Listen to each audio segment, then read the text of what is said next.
कायदा पारित करू नये।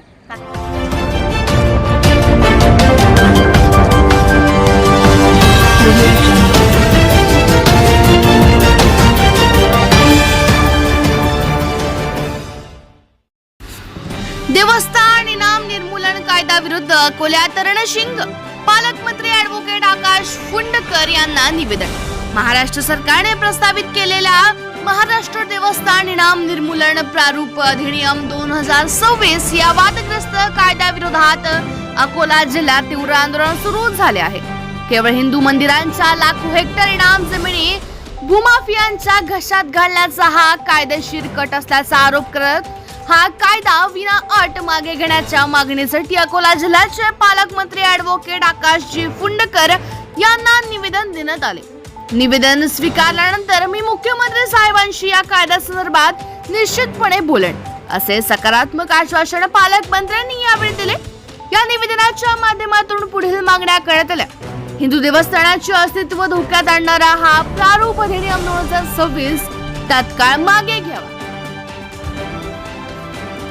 वक्फच्या जमिनींना वगळून केवळ हिंदू मंदिरांना लक्ष्य करणारा भेदभाव थांबावा। देवस्थानाच्या जमिनींवर बेकायदेशीर अतिक्रमणे नियमित करणारी जाचक तरतूद रद्द करावी।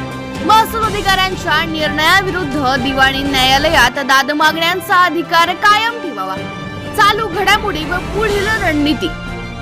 या कायद्याविरोधात 5 जून 2026च्या मुदतीपूर्वी जिल्ह्यातून हजारोंच्या संख्येने कायदेशीर हरकती नोंदवण्याची प्रक्रिया युद्ध पातळीवर सुरू आहे। पुढील टप्प्यात राज्यभर स्वाक्षरी अभियान, मंदिरात महाआरती व घंटानाद आंदोलन केले जाईल। कायदा मागे न घेतल्यास आगामी पावसाळी अधिवेशनात विधिमंडळावर धडक देऊन मुंबईत महाआंदोलन छेडण्याचा इशारा मंदिर महासंघाने दिला आहे।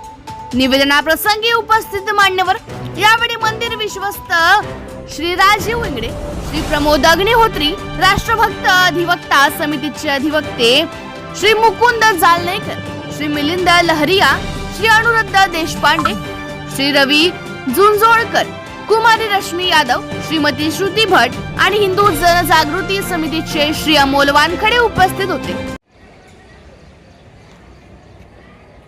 नमस्कार, मी ॲडव्होकेट श्रुती भट।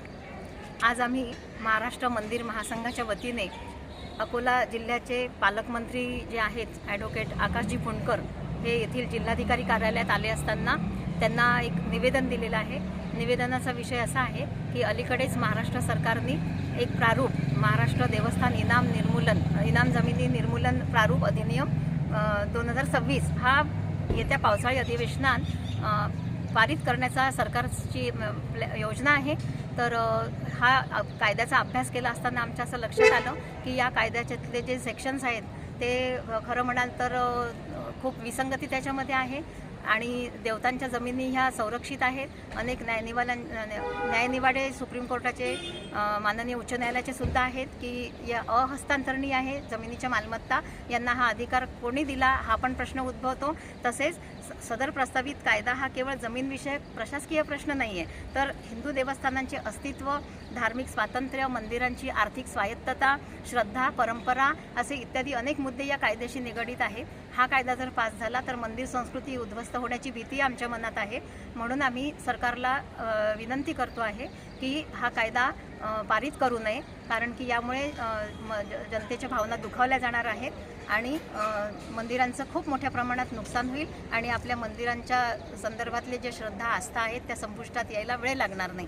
आज पालकमंत्र्यांनी सुद्धा आमचं म्हणणं सविस्तर ऐकून घेतलेलं आहे आणि ह्या कायद्याच्या संदर्भात मुख्यमंत्री महोदयांशी ते चर्चा करणार आहेत असे आम्हाला आश्वासन त्यांनी दिलेलं आहे। त्याबद्दल आम्ही त्यांचे धन्यवाद मानतो। आज ह्या कायद्याला विरोध करण्यासाठी कायद्याचे अभ्यासक येथील अकोला जिल्हा न्यायालयात प्रॅक्टिस करणारे ज्येष्ठ अधिवक्ता सुद्धा आमच्यासोबत आहे, मंदिर विश्वस्त आहेत। आमचा सगळ्यांचा याला तीव्र विरोध आहे। जय श्रीराम।